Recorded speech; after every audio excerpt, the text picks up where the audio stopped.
Chicken John. Shit. What can you say? He's the single most exasperating human being that I know. And I know a bunch of them, exasperating human beings. He won't listen to reason. He does everything the hardest way conceivable, usually by hitting it with his head. Absolutely refuses to listen to anybody, to logic or reason. It fucking drives me nuts. I mean, if you know him, you know what I'm talking about. I mean, you do know what I'm talking about. He'll study some complex, convoluted, emotionally charged, and intellectually challenging concept or issue for like 10 minutes, just long enough to grasp a few catchphrases and maybe some of the idea that he's ready to buffalo almost anybody into thinking he's an expert on the topic. I've watched him do it for 20 years. I mean, I pride myself on being a contrarian, but I'm Mr. fucking Rogers compared to Chick when it comes to being difficult. All right, if that's how I feel, what the hell am I doing up here reading from his book? I'll tell you why I'm reading from Chicken John's book.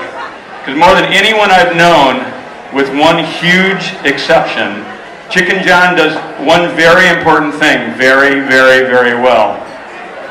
He uses every tool, some would say every weapon, at his disposal to make other people live each day as though it were their last. And what do I mean by that, living each day as though it were the last? I mean, it's like when you do something, you're completely involved in it. It might be fun, it might be horrifying, it might be muddy, it might be stupid, it might be sublime, but you're completely involved in it, you're living it. That's how you live each day. That's how you live each day as though you're last. And Chicken makes people do that. And more importantly, makes people get to the point where they just do it themselves at some point. He conjures up real-world experiences that demand that others become partners in their creation. If you've ever been on a boat or a bus trip with Chick, or if you got 86 from the Odeon, or maybe you were a contestant at one of the game shows at Self Space, you know what I mean. He's like the tar baby of underground San Francisco. People are almost always better off for Chicken bullshitting them into doing some ridiculous thing, even if they don't get it at the time they're doing it. Sometimes they don't get it for years. Whether you like it or not, real life, messy, fun as hell, scary, stupid as fuck, confusing, enraging, and occasionally sublime, Chicken starts the ball rolling. You think you're just along for the ride, but pretty soon it's your game, and you're creating it. If you know what Chicken does, you already know this. If you don't, well, here's a book. It's a training manual, actually. I said that there was another person who did that thing that Chicken does. His name was Gary Warren. You don't know who he was, but you should. Among other singular inventions, he created a thing called the Suicide Club in 1977. Gary couldn't have been more different than Chicken. He was polite, soft-spoken, with a Dixieland patrician's accent. Thoughtful, a bit reserved. He also drove me and many others crazy because he tricked us. We thought it was just fun and games, but no, it was life. It was real life. It was real adventure.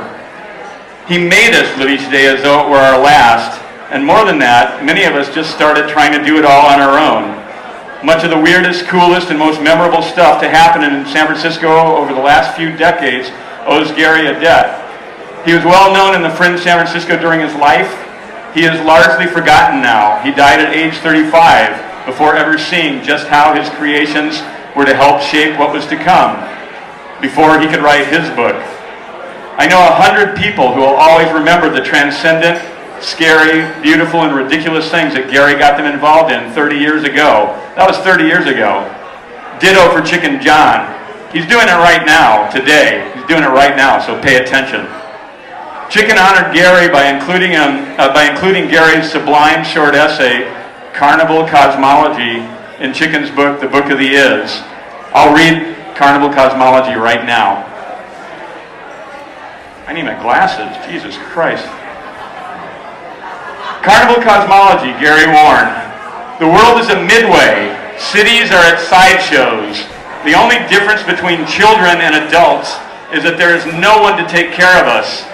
When we left home, it meant we were lost on the midway, and unlike God, the carny boss will only let us ride as long as we pay. No one will come to find us. Some children will hurt us. Others will stop to play.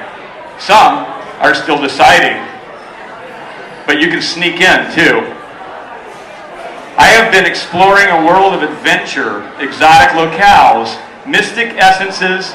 Confronting my fears was the immediate goal, the predominant focus of the explorations and challenges. Now, 9 months later on, my fears have become wafer-like and crumbling, shadows of their former selves.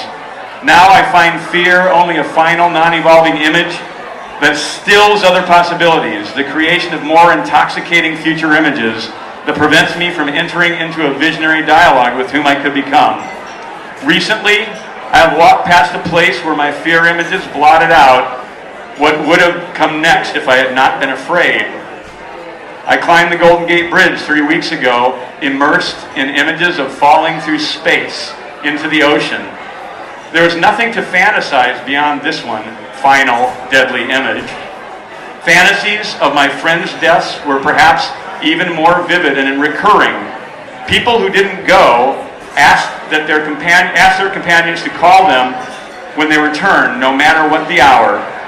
Those unable to express their love in this way simply asked for the rent before their roommates left for the climb. The image of death, for many, the culminating fear image, blots out all other possibilities. The subject of fear has fascinated me for many years. That night, I felt I understood it much better. Fear is a freeze on the future, the filter or floodgate that stops our imaginings, something within us that stops us from becoming more powerful, more loving, rather than fearing those things that are more vivid than our fantasies, more powerful than our magic, more mysterious than our own mysteries. I buried the predominance of fear in my own cosmology that night. After many months of incredible experience and a rich new flood of images and emotions, I began to see the colors and textures beyond the death images, beyond the fantasies of authority and arrest, beyond inner visions of my own failure of stamina or confidence, and something more began to emerge. I'm not speaking at all metaphorically when I say that it was the bright lights and moving colors of the Big Top Carnival amusement park midway. Once I was on the bridge, I was greeted instead by moonlight on still waters and the skyline of the city diminutively reduced to scale on a plywood board ready for display. The outline of the city floated across in all shades, autumnal colors of yellow and orange. Our height did not make them that way. It allowed me to see them that way as the houses, ships, and lights below took on a bathtub toy-like countenance. The height silhouetted by sky and underscored by the sea allowed me to place it within a gigantic midway rather than myself as a stick-figure man within the reality of the city's overwhelming back buildings. 2 months before, I had climbed the Oakland Bay Bridge, and for the first time the metaphor had become real. The bridge was obviously a jungle gym made to climb rather than drive over. The cars just using it for the in-between times. The girders were so huge that you could climb inside them like chimps, risking nothing but a strained heart from the excitement. It was then that I was first struck with the feeling that we were here to play. If nothing else, here to play with the world and to play with the other people in it. My mind elongated with it, and as it did as a small child in front of the TV, when Daffy Duck sold Elmer Fudd a new house, and then, turning to leave, opened the front door and let a train drive through his room and drive through mine, my child's mind simply gasping at the possibilities. Other possibilities are becoming much more apparent. The world is becoming a total play environment, and I am becoming something else entirely.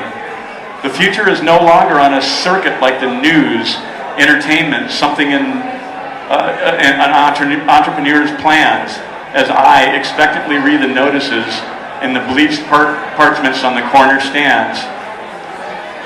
It's an imagination away Gary Warren through me to Chicken John.